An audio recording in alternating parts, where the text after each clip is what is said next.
El Palacio Doctor Belisario Porras, sede de la Gobernación de la provincia de Panamá, atraviesa actualmente por un proceso de restauración avalado por la Oficina de Patrimonio Cultural del país. En el siguiente reportaje, Inar Valdés nos dice cómo avanza este proceso y si se cumple lo que establece la norma.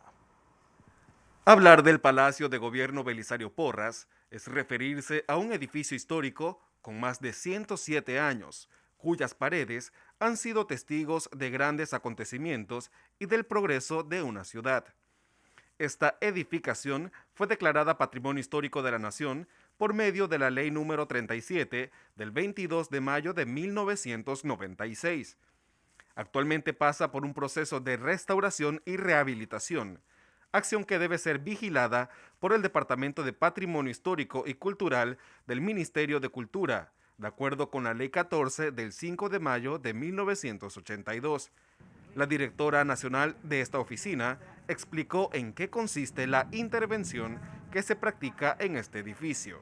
Encontramos que en el expediente pues todo se encuentra en regla en cuanto a la aprobación tanto del plano de anteproyecto como del plano final.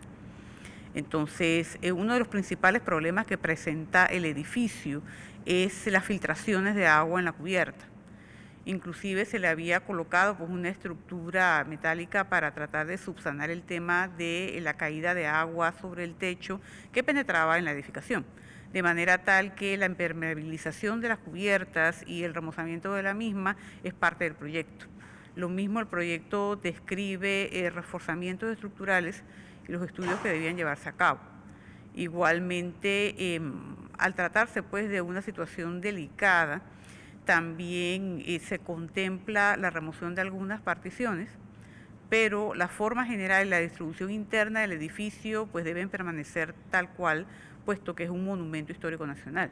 En abril de 2019, bajo la administración del exministro de Gobierno Carlos Rubio, se aprobó la firma de los planos de la primera etapa del proceso de restauración y rehabilitación del Palacio de la Gobernación.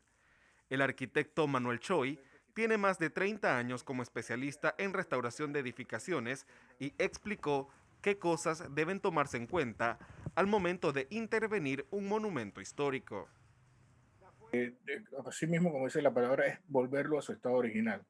Entonces, para hacer un proyecto de restauración involucra una serie de estudios preliminares en donde se participan historiadores, arqueólogos, se hacen estudios patológicos del edificio, estudios estructurales y de carga, y luego se determina que los edificios para restaurar tienen que eliminarse todos los elementos discordantes que han sido añadidos durante el tiempo y volverlo a su estado casi original.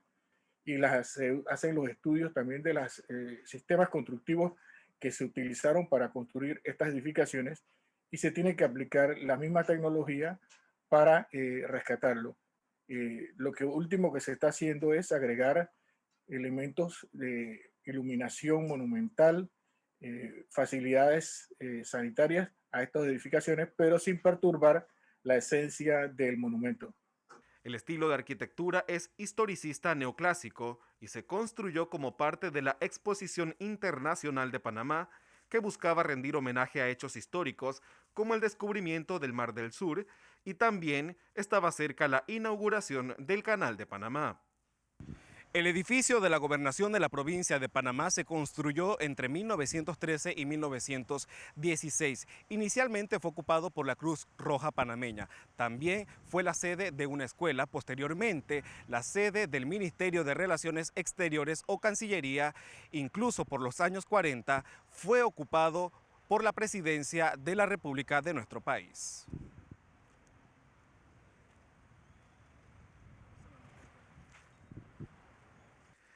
El Programa de las Naciones Unidas para el Desarrollo forma parte del proceso de restauración del edificio de la Gobernación.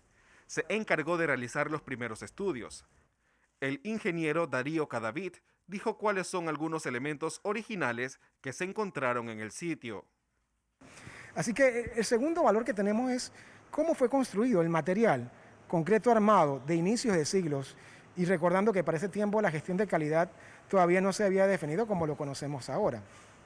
Avanzando, el siguiente elemento emblemático que tiene son sus ventanas, sus puertas, que eran de madera, y en un momento dado, las maderas que les identifiqué hace un rato, la presentación que tenían estas puertas y maderas, perdón, estas puertas y ventanas que eran de maderas.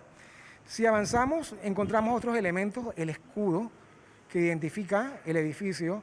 El edificio tiene unas letras que habla de gobernación.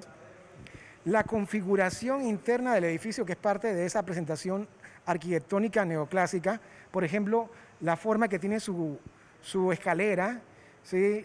Los descansos que tienen. Con eso te señalo algunos de sus elementos más importantes desde el punto de vista histórico.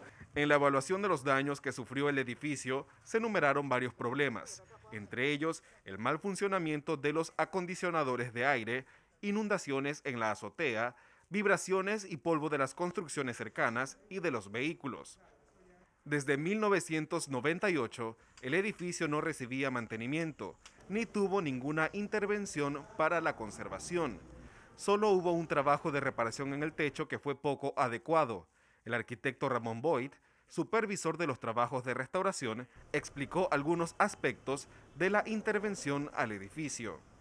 Al momento de intervenir un proyecto como este, que es un proyecto patrimonio nacional, siempre con la experiencia previa podemos tener la certeza de que van a haber elementos que no se pudieron ver con una intervención o un estudio previo, pero siempre se tiene esa experiencia como para al momento de hacer la inspección determinar cuáles son los procesos adecuados a seguir.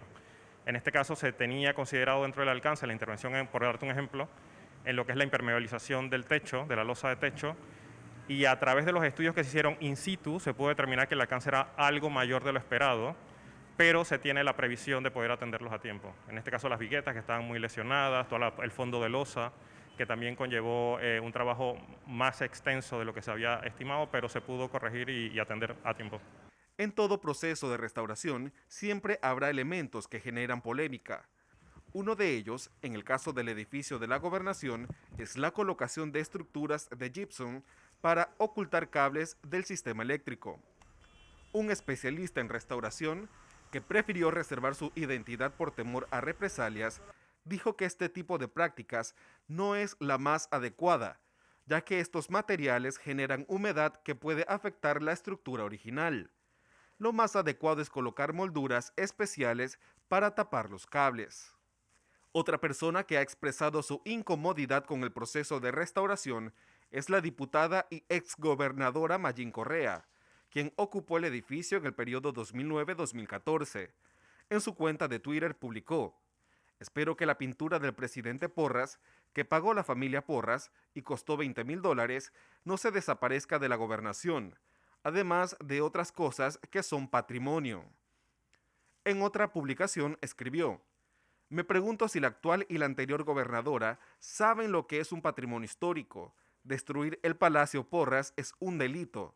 Ante estas inquietudes, la directora de Patrimonio Cultural respondió lo siguiente: Siempre sería beneficioso que la honorable diputada Mayín Correa nos dirigiera sus inquietudes puntualmente mediante una nota, porque de esa manera, al tenerlas en mano, podemos puntualmente darle respuesta y hacer toda la atención correspondiente, para que no sea algo de memoria, pues que se haya escuchado.